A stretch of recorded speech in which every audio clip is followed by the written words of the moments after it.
Hello, hello, hello. Ẹ̀yin èèyàn mi o, kì í máa ṣe kékeré. Wọ́n bá ní ijọ́ tí wọ́n ka Mariam, wọ́n kà á pẹ̀lú gbogbo ìwà ìbàjẹ́ tó ń hù láàfin. Wọ́n ní ṣe nìyá onífá, ó pè jókòó pé kó wá sórí gbogbo ìwà ìbàjẹ́ tó ń hù yìí.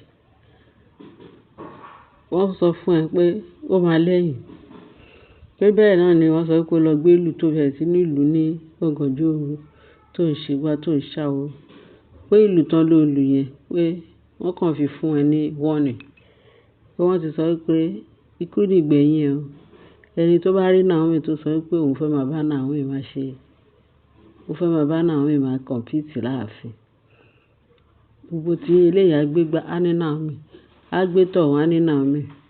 Pé Naomi ò jẹ́ kẹ́ gbádùn, Naomi ò jẹ́ kẹ́ ṣe kíní gbogbo nǹkan ṣá, Naomi ló ń favour. Wọ́n ṣe búburú.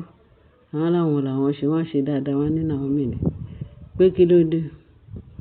Wọ́n ní ṣe ló sọ fún ìyá onífá pé tóun bá lùlù nǹkan, òun lù fúnra òun, òun ṣe kíní fún àǹfààní tóun ló ṣe lù. Tó bá tẹ̀ jẹ́ pé òun lù fún Naomi nǹkan. Wọ́n ní nǹkan tó ń sọ pé tó bá tẹ̀ jẹ́ pé òun lù fún Naomi, pé kí ni ìbá ṣe, pé nǹkan tí ìbá ṣẹlẹ̀, pé òun gangan pé òun àti òun máa make sure pé òun ò ní fi Naomi lọ́rùn sílẹ̀. Àfi tí Naomi bá kúrò láàfin fún òun. Ṣé ẹ rí? Ó dàbí pé gbogbo ibi tó ń yà sí ẹ̀, ó dàbí pé bóyá kíní yẹn ti ń torment wọn. Ó ń torment wọn lọ́pọ̀lọpọ̀. Ṣèbí ẹ ṣáà rí ti tẹ́gbọ́n ti Ashley.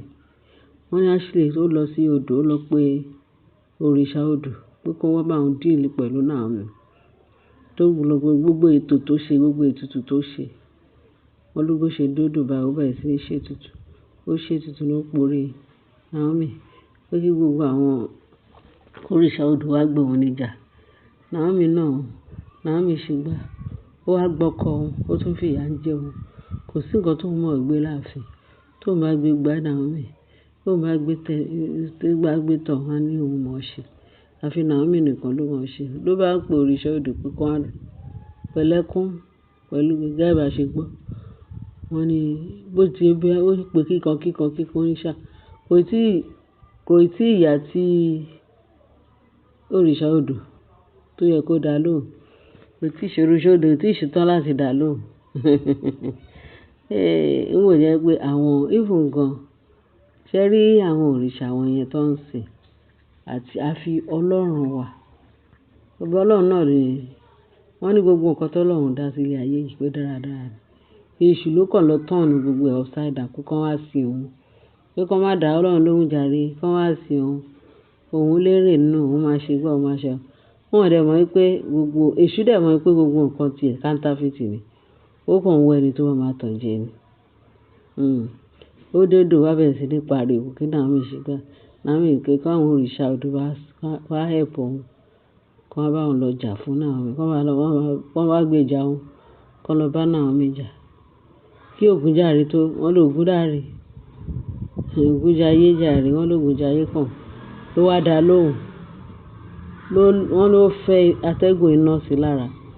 Ló di pé iná bẹ̀rẹ̀ sí ní jó wàìwàìwàìwà. Ó fi sacrifice ẹlẹ̀. Ó dilé kòkò tó fi délé. Tó bẹ̀rẹ̀ sí ní pariwo. Òun ò lè dúró sáàfin yìí o, kábíyèsí. Kábíyèsí o. Kán bá Ògúnjàre ti fẹ́ pa òun, Ògúndàre ti fẹ́ pa òun. Ṣé ó dà àbí ò dà? Òun là ń sọ fún, òun ni wọ́n ń try láti jẹ́ kí Mariam kó mọ̀. Kí ló gbẹ̀yìn Ashley bá ṣe gbọ́ lánàá? Nǹkan tá a gbọ́ ni wọ́n ló palẹ̀ ẹrù ẹ̀ mọ́ pé láyé. Ààfin yìí ò lè gbà ọ́. Ààfin yìí Ògúnjàre àti kábíyèsí àti Naomi ló ń pariwo wọn. Òun ò lè dúró sáàfin yìí mọ́. Ààfin yìí ti di iná mọ́ òun lára. Ààfin ti di iná mọ́ òun nípínì o. Bó ṣe yẹ kó rí náà ni. Bí gbogbo wọn ṣe máa fọwọ́ ara wu iná nìyẹn. Wọ́n máa sá ni wọ́n ní rẹ́. Wọ́n máa sá kólóbá tó ní rí nǹkan tó ń lé wọn. Mo sọ pé nǹkan tó máa lé wọn yìí máa lé wọn. Ó tán bókù. wọ́n bá ní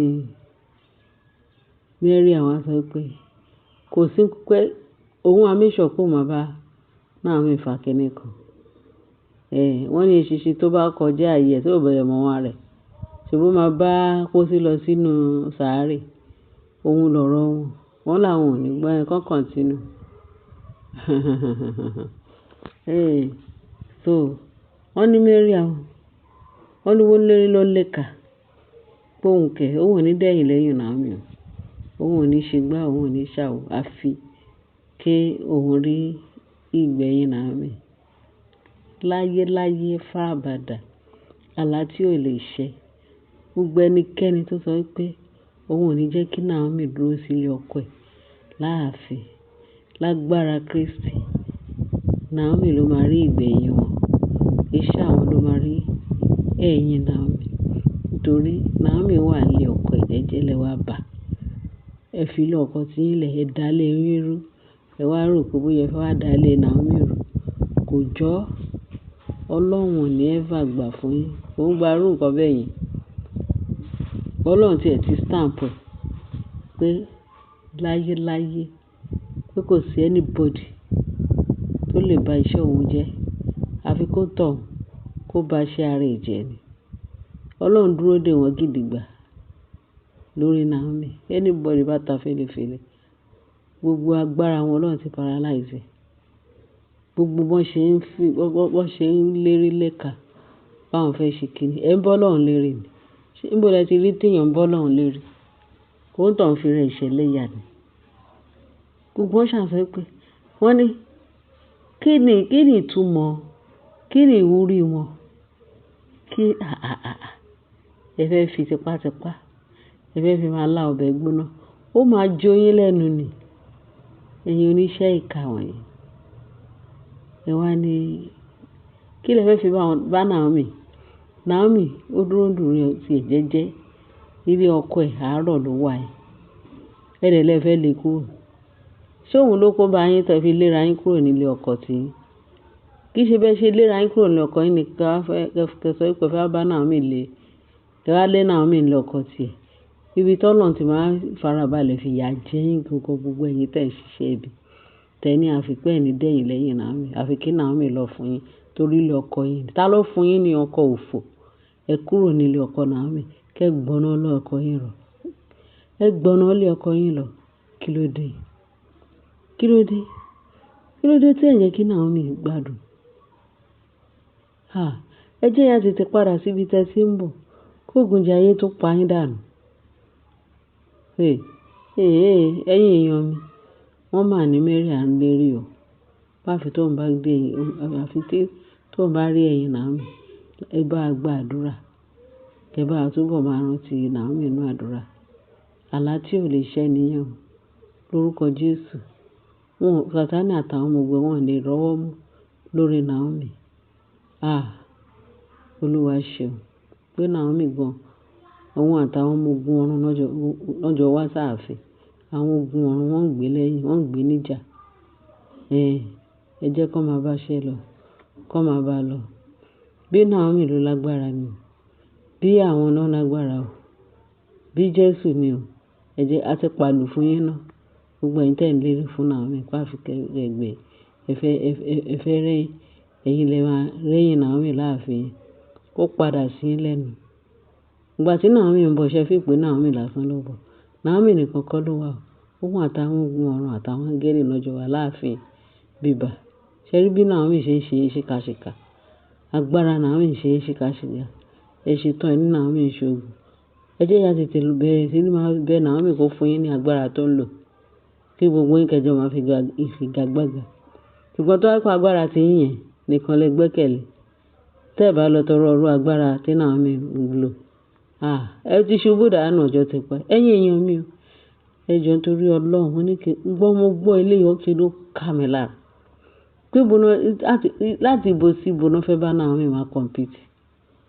Gbogbo ọ̀nà pátápátá Naomi jù wọ́n lọ fíofío. Ẹ jẹ́ ya tètè lọ máa bá òfin Naomi kẹ́bẹ̀rẹ̀ sí ní máa sọ fún pé kábíyèsí o olórí wa o ìyálé wa o kábíyèsí wisdom Naomi ní wisdom ju gbogbo yín pátápátá lọ. Tí kíni ṣé ti ọgbọ́n àti ìmọ̀ àti òye tọ́lọ́run fi fún? Ọlọ́run ló fún kì í ṣe èèyàn. Ẹ̀yin èèyàn mi, ẹ má bínú o. Ẹ má sọ pé bóyá ọ̀rọ̀ mi pọ̀ torí ó ká mi lára ni. Báwo ni wọ́n ṣe máa sọ pé àfi tán bá rẹ́yìn Naomi? Ní orúkọ Jésù, bẹ́ẹ̀ tí tẹ fi ń gbọ́wọ́ ẹ̀yin èèyàn mi. Etí yín ò ní dí o.